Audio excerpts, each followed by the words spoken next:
เช้าที่ตื่นมาทำเพลงเดิมซ้ำไปมาเพลงที่แต่งแต่ไม่จบ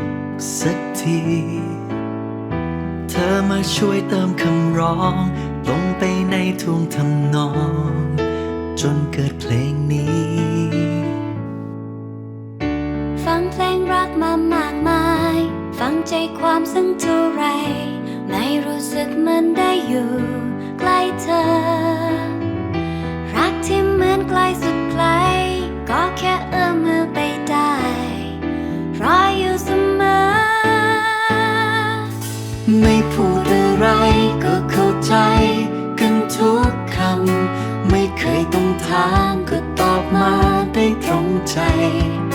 ไม่ต้องเรียกร้องก็ได้รับกับสิ่งที่ดีมากมายเข้าใจเมื่อได้รักเธอ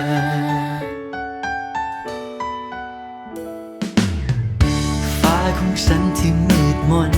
พอมีเธอไม่มัวมนมันสว่างและทุกอย่างสวยงามเธอมาเป็นความสดใสเธอมาไล่เมฆก้อนใหญ่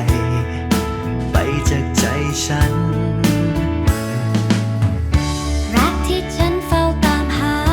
พอมีเธอถึงรู้ว่าความเป็นจริงมันยิ่งกว่าฝันดีเพิ่งได้รู้ว่าข้างในใจคนเราเมื่อรักใครรู้สึกอย่างนี้ไม่พูดอะไรก็เข้าใจกันทุกคำไม่เคยต้องถามก็ตอบมาได้ตรงใจไม่ต้องเรียกร้องก็ได้รับกับสิ่งที่ดีมากมายเข้าใจเมื่อได้รักเธอ